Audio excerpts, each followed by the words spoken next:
Shalom, everyone, and welcome to Coffee and Connection Week 148. Here we are with All Your Heart. Season 8 is now officially over. It's crazy every year that it happens. I'm like, I can't believe that, it happened, it's done, and I'm so thankful to all of you who participated, all of you who were a part of it. It really was a very powerful experience. It was something that really took it to the next level, and I appreciate everyone who was along on the journey, appreciate all of the speakers who were a part of it. I'm also going to now do the draw for all the women who who wrote that their friend recommended it to them, and I'll let you know who has is zoche, right? Like who gets the VIP day or whatever it is, however you decide to use it. I will be letting you know. I wanted to, I think, every time I close with all your heart, there's always the women who send emails, and I totally understand the women who send emails like, I didn't get to listen. I was in the middle of the last one. It was so busy. Some people are like, I don't understand. Why did you take it down? like, so here's the thing about with all your heart. First and foremost, there's really two aspects I would say that are why at some point there has to be a beginning and an end. One is because the reality is the way that uh, it's an event. With all your heart is an event, and that in order for it to to be an event, it has to have a beginning and an end, right? If it doesn't have an end, it's no longer an event. And when something is an event, there's a certain importance that we give it, there's a certain excitement to it, there's a certain engagement that we get to have, and it also is much more likely to be used and experienced. And it's really important for me that with everything that goes into it and with what I know is so life-changing possible by I don't know if I just said that properly, the life-changing possibility of it. I want you to hear it. I don't want it to just be something that sits, I'll just speak from my terms, in my inbox. Like, yes, at some point I need to click on this and actually listen to it or watch it. And so that's the reason why at some point it has to come down, right? Because otherwise it's not an event.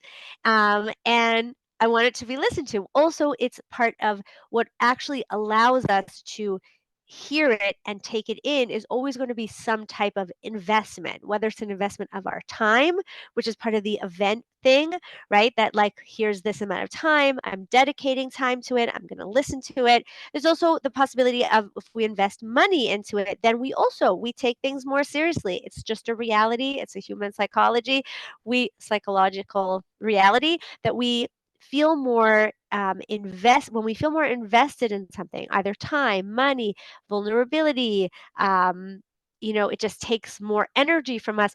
We give it more importance and we use it more, right? And like I always say, the goal of With All Your Heart is not just to learn more information, it's to integrate it. So that's why I do always offer the VIP offer, which allows you to then listen to it on your own time. Now, at the same so after this happens, after I close with all your heart, there's always going to be those emails of women who are struggling, who didn't get to finish, who want to hear it. And I thought this was a great opportunity to kind of use this. Not that I'm saying anything negative about that. You're always, it's good to know like you can ask, and we also know that no matter how much, like you can even see this year, right? I gave an extra week to listen to the masterclass and the trainings. There's always going to be reasons why it doesn't work out to do something, or why something doesn't work out the way that we thought it should, the way that we wanted it to. And that's what I really want to kind of use this as an opportunity to look at, like, what happens when that happens in our life. So whether it's we wanted an event to turn out a certain way, we wanted to listen to something, we wanted um our food to turn out a certain way. We wanted our kids to turn out a certain way. We want our marriage to be a certain way. We want to even like little things, right? I wanted to get certain things done. I made a party. I wanted it to go a certain way. I took my kids on vacation or on a trip. I wanted it to go a certain way. And then what happens when it doesn't? What happens when it doesn't go the way that we wanted it to? And by the way, there's always going to be a way that it doesn't go the way we wanted it to, right? That's just the reality of that there's no perfection, there's no perfect in this world besides for God. And yet we definitely we're living in a society that has this like expectation of perfection. I'm not even just going to blame it on Instagram and Pinterest, although that doesn't help. I think it started even before that, probably with TV and movies and books, especially like all of those together. I always say that, like, if you think about it, if you grow up watching TV or you're watching movies and you think that's the way it's supposed to be, remember, it's been scripted. So it was written out exactly what people were going to say. And they practice it, and there's outtakes, and they do it over and over and over again till it's smooth and slick, and everyone knows exactly what to say in the right time. And then you're like, why doesn't my husband talk that way? Why doesn't my party turn out that way? Why don't I always know the right thing to say? Because you're not scripted, right? And we sneeze and we make mistakes and there's traffic and people don't do what we want them to. But we're living in this time where like we're expecting things to be scripted and perfect and no outtakes, and like, everything is practiced, is smooth as if it's been practiced 10 million times. So that sets us up for possibly a lot of disappointment. And I'm going to share a few different like ways that it might come up for you. It might come up as like a self-blame. What's wrong with me? Why didn't I take the time to listen? Why did I push it off? Why did I and it like on the one hand, we'll talk about the that none of these are wrong or bad in and of themselves. And we're going to talk about how to use all of these thoughts and all of these often realities in a positive way. But when it's not a positive way, it means that it's becoming very like degrading. It becomes very like shaming, like, "Ah, I'm so horrible." And then, it's like you're just like negating yourself. Like, what's wrong with you? Which is generally not very inspiring. It's very like, oh, see, there I go again. I missed another thing. Oh, I can never do anything right. Oh, I knew I was going to mess it up. Oh, I can't stick to anything. And we create stories for ourselves like, I can't stick to anything. I always going to mess up. I'm always going to make mistakes. I always miss everything. And once we have those stories and we believe them, we're going to keep finding evidence for them and we're going to keep living into them. Another possibility is that we end up blaming, maybe the other person in the scenario. Maybe you're like, what's wrong with Hannah? Why is she taking them down? She doesn't care. And you get all upset at me. Like, what's wrong? Why didn't you send more reminders? I'm always worried I'm sending too many emails, but sometimes people are like, why didn't you send more emails? I didn't realize it was happening. I missed it. Whatever it is, right? Like, you could totally just blame the other person and get upset. Now, sometimes it may be that like you don't understand. Maybe, I just gave a whole explanation of why things do come down, why the event Hi, finishes. okay. Uh-oh, we have Hi, someone not it's muted. Javi. How are you? Hold on. I don't know if okay. Um I assume I wasn't the one being spoken to because it sounded like it was being for somebody else. But if it was for me, just put it in the chat so that I can respond to it. It sounded like you were speaking to somebody else. Okay. So if it's we don't understand the other person, you're not in the understanding of what's going on for that other person, and you're just dealing with your own frustration and your own stories, and it can just become a feeling of like, I can't win. I'm dealing with something that doesn't make sense or isn't fair. And sometimes we blame life. We blame other things going on. My kids, simchas baruch Hashem, right? Good things. My kids kept me busy. I'm working. And it can turn into well, I can't do that because I'm going to mess it up because of all these other things going on in my life. Now, again, I'm not saying that any of these things aren't true, and we're going to talk about how to like a different way to think about it. But if we're in this space of blaming ourselves or blaming the other person or blaming outside circumstances like our children and work and simchas and the computer and the internet and the call-in number wasn't working, like we're blaming all of those things, we're still in a stuck position. We can't move forward. We can't do anything with the situation. Even just using a different example, if let's say you planned a a party, a Shabbat meal, a date, an event, like taking your kid out, and it didn't turn out the way you want, and you're sitting there going, "Oh, I should have worked harder," or "Oh, the other person was just in such a bad mood. What am I supposed to do about it?" Or like, "Oh, the kids didn't listen, and my husband didn't, do what he was supposed to do, and the caterer messed up." If we're sitting in that space of blame, whether to ourselves or to others or circumstances, we're just stuck in negativity. It's like, well, now what? Like it's just messed up. And what I invite you to consider is a shift. Okay, we're to make a shift from, because even in all of those situations, there you may be blaming something that's true. Like, I never understood that when I was a kid, and then I'd go to the teacher and I'd say to the teacher, "I didn't do my homework," right?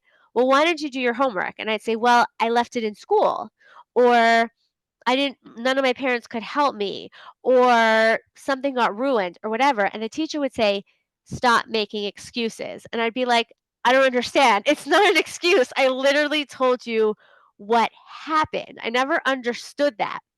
So here, let's look at what's the difference between looking at what actually happened and an excuse.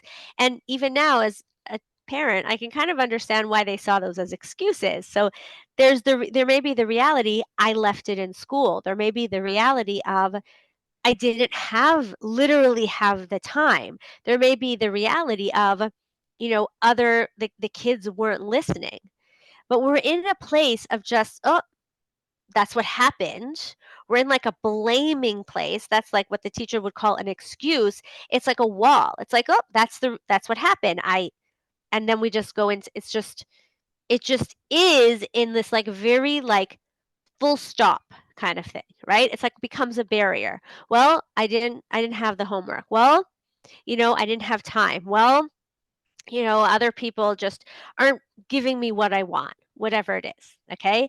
That's where we get stuck in life. It's where we can get stuck in negativity. It's where we get stuck feeling like we just can't move forward. And what I invite you to consider is a possibility of looking at what is and saying, okay, this is what is. It's true, I left my homework at home. It's true, the kids aren't listening. It's true, I didn't have time to listen to with all your heart. Or it's true, I really did need to get on the phone with Hannah and talk to her about the Absolutely Feminine program, and I couldn't. Whatever it is, right? I'm not offering free calls right now, right? So I just couldn't. So I just can't have the clarity. I don't know. To start from that with this, yes, this is true, and then get curious. So here we have our curiosity, our empathy, the most powerful tool that we have, and to say, okay, so now what? Now what can I do?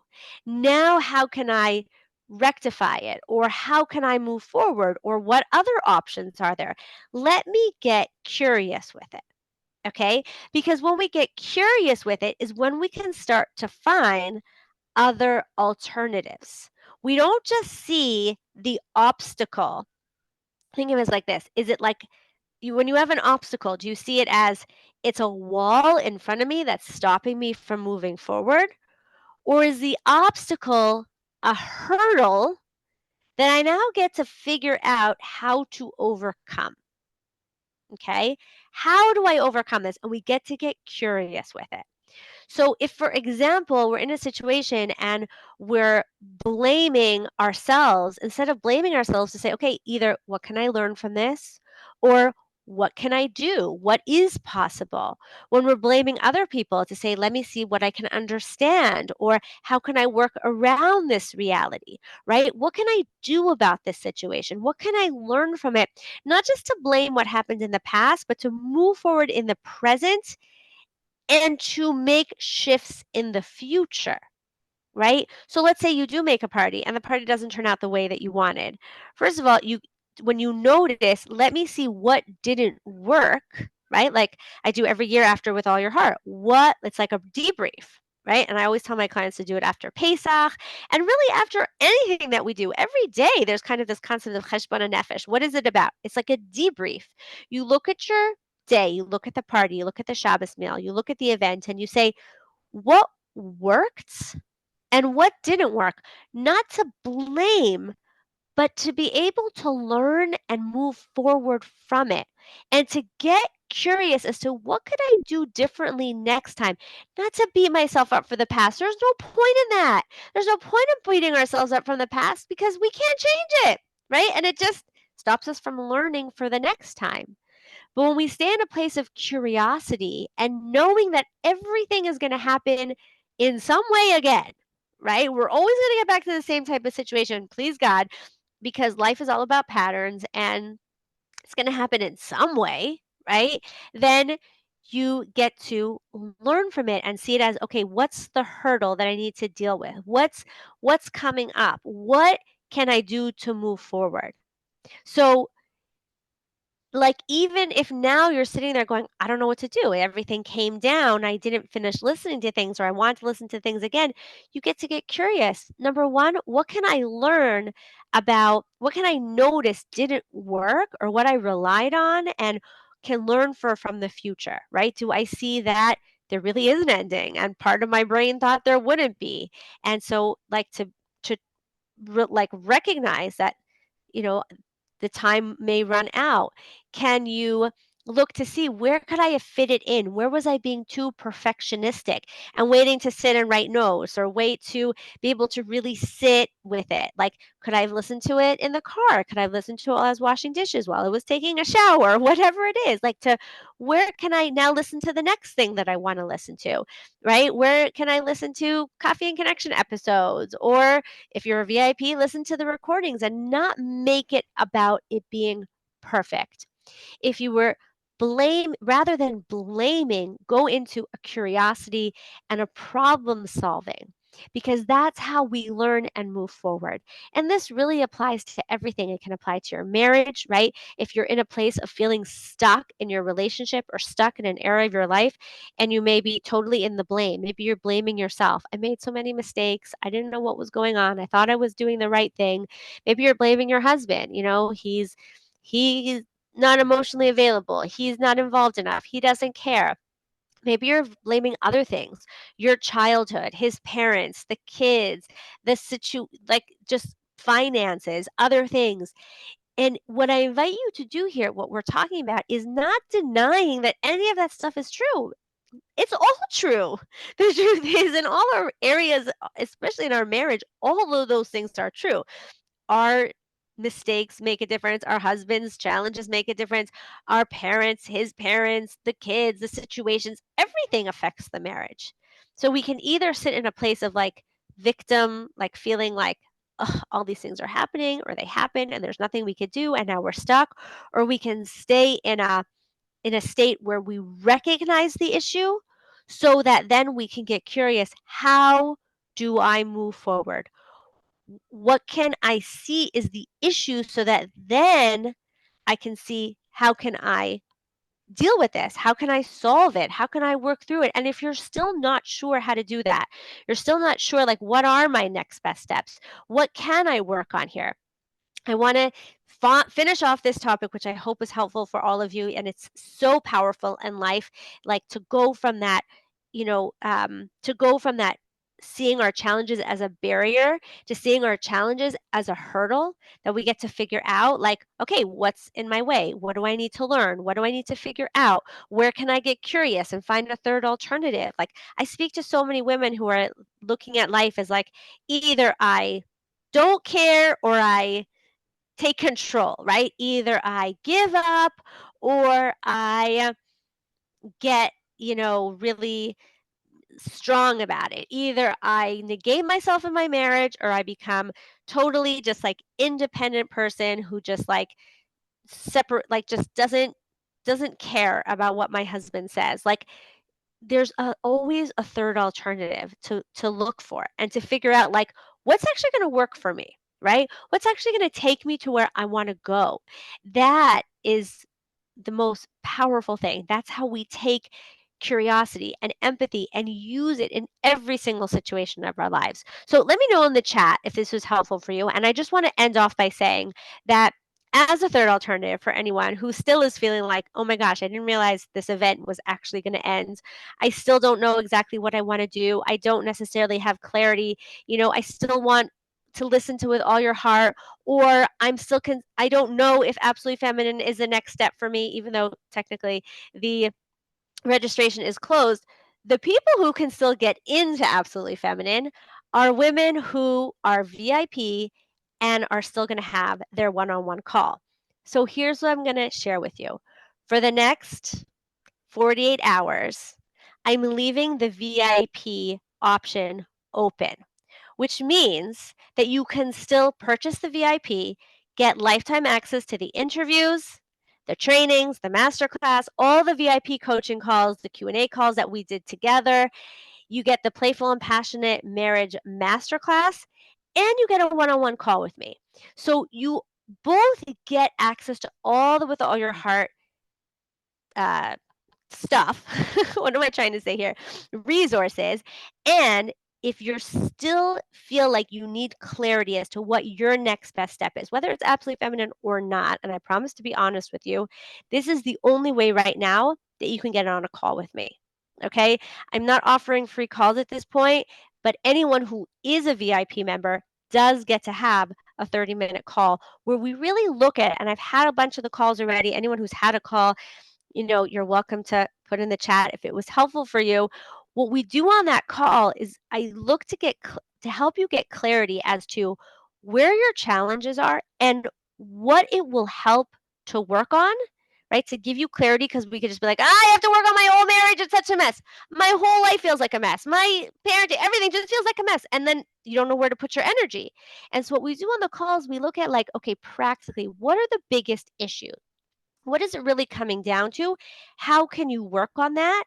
And then we can also look at to see if Absolutely Feminine is your next best step. And then you get to decide. I'm not pressuring you. There's no commitment. There's no obligation. It's, if it is a good fit, then you get to decide if that works for you. And I'm there to answer your questions. Okay.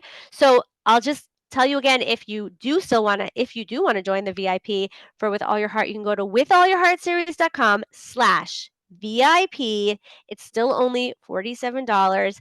That is only available for the next 48 hours starting now. Okay. And then again, now it's true. This is an event. The event will end, and so will that offer. Okay. What a pleasure. Thank you all for being here. I hope that this was helpful for all of you. And I look forward to seeing all of you on our next call. We'll see Coffee and Connection next week. Next week is wedding week. Thank God. I have my brother-in-law's wedding. I have another wedding on Monday night, actually. Somebody that I'm very excited to be at her wedding. Thank God. So I will keep you posted in your email as to when Coffee and Connection will be next week, or else I'll kind of bring you to the wedding and go outside and we'll do a little session together on the phone. Okay, so I'll keep you posted, and thank you all for joining me. Until next time, may we all be blessed to live, love, and be loved with all our hearts. Goodbye for now.